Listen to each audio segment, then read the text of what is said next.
Yeah, entity obi kire ene ye wo Manhyia hemfie na wo hwe ahase baby a yegina ya baby a yesiesia ye nananom akonfofo na bedi ondwuma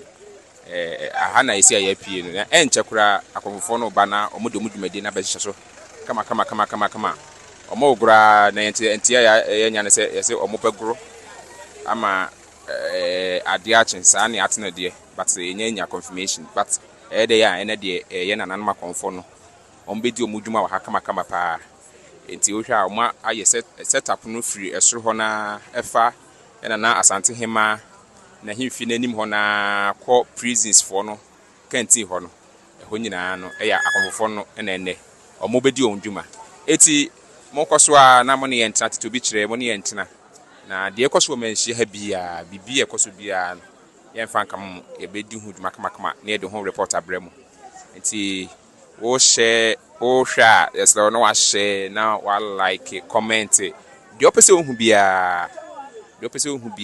na de opese yetu hwa na moma obia na fe ye di hu dwuma ma kama na de abesom fefefe enti yeslemo mo ne yentena na yen koso anso mo kama ye de masepa ti ahaye bia